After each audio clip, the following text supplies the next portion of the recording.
ಶುಭೋದಯ ಮಕ್ಕಳೇ. ಈ ದಿವಸ ನಾವು ಪಾಠ 6 ರಜಾ ಅರ್ಜಿ ಈ ಪಾಠದ ಬಗ್ಗೆ ನಾವು ಅಭ್ಯಾಸ ಮಾಡೋಣ. ಈ ಪಾಠ ಅಭ್ಯಾಸ ಮಾಡೋ ಮೊದಲು ನಾವು ಈ ಪಾಠದಲ್ಲಿ ಬರುವಂಥ ಪದಗಳ ಅರ್ಥಗಳ ಬಗ್ಗೆ ತಿಳಿದುಕೊಳ್ಳೋಣ. ಪಾಠ 6 ರಜಾ ಅರ್ಜಿ. ಪದಗಳ ಅರ್ಥ: ಪತ್ರ ಎಂದರೆ ಓಲೆ, ಬರೆದು ಕಳಿಸುವ ಕಾಗದ. ಪತ್ರಕ್ಕೆ ನಾವು ಇಂಗ್ಲೀಷ್ನಾಗ ಏನು ಹೇಳುತ್ತೇವೆ ಅಂದರೆ ಲೆಟರ್. ಕ್ರಮ ಎಂದರೆ ರೀತಿ. ಕ್ರಮಕ್ಕೆ ಇಂಗ್ಲೀಷ್ನಾಗ ನಾವೇನು ಹೇಳ್ತೀವಿ ಅಂದರೆ ಮೆಥಡ್. ಬಂಧು ಎಂದರೆ ನೆಂಟ ಸಂಬಂಧಿಕ. ಬಂಧುಗ ಈ ಪದಕ್ಕೆ ಇಂಗ್ಲೀಷ್ನಲ್ಲಿ ನಾವು ಏನು ಹೇಳುತ್ತೇವೆ ಅಂದರೆ ರಿಲೇಟಿವ್. ಕಾಲಕ್ರಮೇಣ ಎಂದರೆ ದಿನ ಕಳೆದಂತೆ, ಹಂತ ಹಂತವಾಗಿ. ಇದಕ್ಕೆ ನಾವು ಇಂಗ್ಲೀಷ್ನಾಗ ನಾವೇನು ಹೇಳ್ತೀವಿ ಅಂದರೆ ಸ್ಟೆಪ್ ಬೈ ಸ್ಟೆಪ್. ಕಂಪ್ಯೂಟರ್ ಎಂದರೆ ಸಂಗಣಕ ಯಂತ್ರ. ಸಂಗಣಕ ಯಂತ್ರಕ್ಕೆ ಇಂಗ್ಲೀಷ್ನಾಗ ನಾವೇನು ಹೇಳ್ತೀವಿ ಅಂದರೆ ಕಂಪ್ಯೂಟರ್. ಮೊಬೈಲ್ ಎಂದರೆ ಚರವಾಣಿ. ಚರವಾಣಿಗೆ ಇಂಗ್ಲೀಷ್ನಾಗ ನಾವೇನು ಹೇಳ್ತೀವಿ ಅಂದರೆ ಈ ಪದಕ್ಕೆ ಮೊಬೈಲ್. ಯಂತ್ರಮಯ ಎಂದರೆ ಯಂತ್ರದಿಂದ ತುಂಬಿಕೊಂಡ. ಯಂತ್ರಮಯ ಅಂದರೆ ಇಂಗ್ಲೀಷ್ನಾಗ ನಾವೇನು ಹೇಳ್ತೀವಿ ಮಷೀನ್. ಗೈರು ಹಾಜಿರಿ ಎಂದರೆ ಹಾಜಿರಿ ಇಲ್ಲದಿರುವುದು. ಗೈರು ಹಾಜಿರಿ ಅಂದರೆ ಇಂಗ್ಲೀಷ್ನಾಗ ಈ ಪದಕ್ಕೆ ನಾವೇನು ಹೇಳ್ತೀವಿ ಅಂದರೆ ಅಬ್ಸೆಂಟ್. ಲಕ್ಷಣ ಎಂದರೆ ಗುರುತು ಚಿಹ್ನೆ. ಇದಕ್ಕೆ ಇಂಗ್ಲೀಷ್ನಾಗ ನಾವೇನು ಹೇಳ್ತೀವಿ ಅಂದರೆ ಸಿಂಬಾಲ್ ಅಥವಾ ಎ ಸೈನ್. ಸೂಕ್ತ ಎಂದರೆ ಸರಿ. ಇಂಗ್ಲೀಷ್ನಾಗ ಈ ಪದಕ್ಕೆ ನಾವೇನು ಹೇಳ್ತೀವಿ ಅಂದರೆ ಕರೆಕ್ಟ್. ಸಹಿ ಎಂದರೆ ರುಜು. ಸಹಿಗೆ ಇಂಗ್ಲೀಷ್ನಾಗ ನಾವೇನು ಹೇಳ್ತೀವಿ ಅಂದರೆ ಸಿಗ್ನೇಚರ್. ಮನ್ನಿಸು ಎಂದರೆ ಗೌರವಿಸು. ಗೌರವಿಸಿಗ ಈ ಪದಕ್ಕೆ ಇಂಗ್ಲೀಷ್ನಾಗ ನಾವೇನು ಹೇಳ್ತೀವಿ ಅಂದರೆ ರೆಸ್ಪೆಕ್ಟ್. ವಿನಂತಿ ಎಂದರೆ ಬೇಡಿಕೆ ಅಥವಾ ಕೋರಿಕೆ. ಇದಕ್ಕೆ ಇಂಗ್ಲೀಷ್ನಾಗ ನಾವೇನು ಹೇಳ್ತೀವಿ ಈ ಪದಕ್ಕಂದರೆ ರಿಕ್ವೆಸ್ಟ್. ಮಾದರಿ ಎಂದರೆ ನಮೂನೆ. ಮಾದರಿಗೆ ನಾವು ಇಂಗ್ಲೀಷ್ನಾಗ ನಾವೇನು ಹೇಳ್ತೀವಿ ಅಂದರೆ ಈ ಪದಕ್ಕೆ ಮಾಡೆಲ್. ಪ್ರಿಯ ವಿದ್ಯಾರ್ಥಿಗಳೇ, ಇಲ್ಲಿವರೆಗೆ ನಾವು ರಜಾ ಅರ್ಜಿ ಈ ಪಾಠದಲ್ಲಿ ಬರುವಂಥ ಪದಗಳ ಅರ್ಥ ತಿಳಿದುಕೊಂಡಿದ್ದೇವೆ. ಈಗ ನಾವು ರಜಾ ಅರ್ಜಿ ಈ ಪಾಠದ ಬಗ್ಗೆ ಅಭ್ಯಾಸ ಮಾಡೋಣ.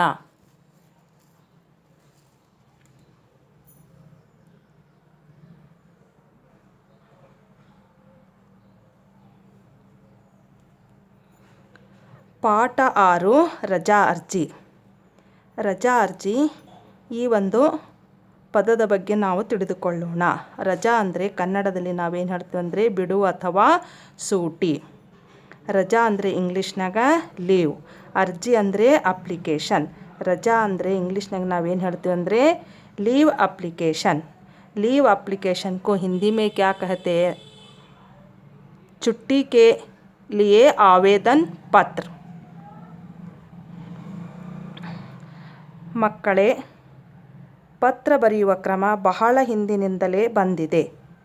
ಆಗೆಲ್ಲ ಒಂದು ಊರಿನಲ್ಲಿರುವವರು ಇನ್ನೊಂದು ಊರಿನಲ್ಲಿರು ತಮ್ಮ ಬಂಧು ಬಳಗದವರನ್ನು ಸಂಪರ್ಕಿಸಲು ಪತ್ರವೇ ದಾರಿಯಾಗಿತ್ತು.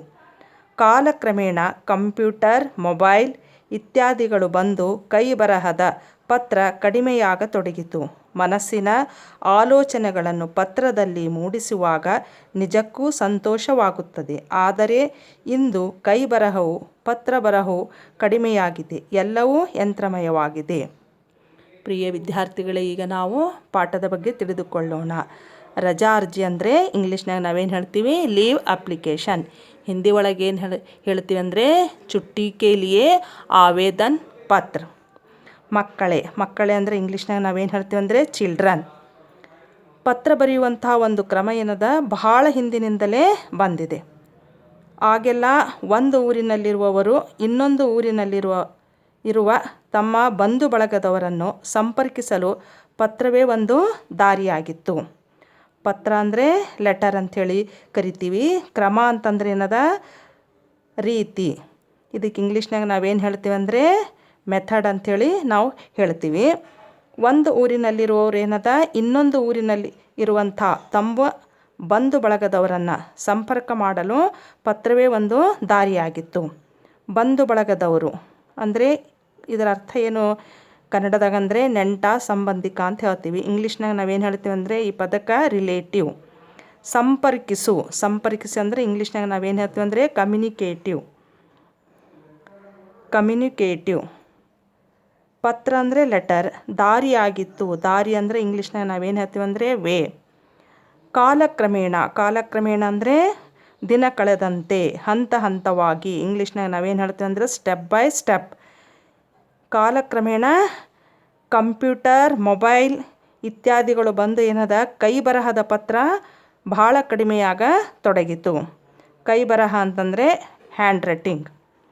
ನಮ್ಮ ಮನಸ್ಸಿನ ಆಲೋಚನೆಗಳನ್ನು ಪತ್ರದಲ್ಲಿ ಮೂಡಿಸುವಾಗ ನಿಜಕ್ಕೂ ನಮಗೆ ಭಾಳ ಸಂತೋಷವಾಗುತ್ತದೆ. ಆದರೆ ಇವತ್ತಿನ ದಿವಸ ಅಂದರೆ ಇಂದು ಕೈ ಬರಹವು, ಪತ್ರ ಬರಹವು ಕಡಿಮೆಯಾಗಿದೆ. ಎಲ್ಲವೂ ಯಂತ್ರಮಯವಾಗಿದೆ. ಆಲೋಚನೆಗಳಂದರೆ ಇದರ ಅರ್ಥ ಏನು ಅಂದರೆ ಕನ್ನಡದಾಗ ವಿಚಾರಗಳು. ವಿಚಾರಗಳಿಗೆ ಇಂಗ್ಲೀಷ್ನಾಗ ನಾವೇನಂತೀವಿ ಥಾಟ್. ಸಂತೋಷ ಅಂದರೆ ಇಂಗ್ಲೀಷ್ನಾಗ ನಾವೇನು ಹೇಳ್ತೀವಿ ಪದಕ್ಕೆ ಹ್ಯಾಪಿ. ಕೈ ಬರಹ ಅಂದರೆ ಹ್ಯಾಂಡ್ ರೈಟಿಂಗ್. ಪತ್ರ ಬರಹ ಅಂದರೆ ಲೆಟರ್ ರೈಟಿಂಗ್. ಮೊಬೈಲ್ ಮತ್ತು ಕಂಪ್ಯೂಟರ್ ಬಂದಾಗಿನಿಂದ ನಮ್ಮ ಕೈ ಬರಹದ ಪತ್ರವು ಬಹಳ ಕಡಿಮೆಯಾಗಿದೆ. ಎಲ್ಲವೂ ಏನದ ಯಂತ್ರಮಯವಾಗಿದೆ. ಪ್ರಿಯ ವಿದ್ಯಾರ್ಥಿಗಳೇ, ಇಲ್ಲಿವರೆಗೆ ನಾವು ರಜಾ ಅರ್ಜಿ ಈ ಪಾಠದ ಬಗ್ಗೆ ತಿಳಿದುಕೊಂಡಿದ್ದೇವೆ. ಧನ್ಯವಾದ ಮಕ್ಕಳೇ.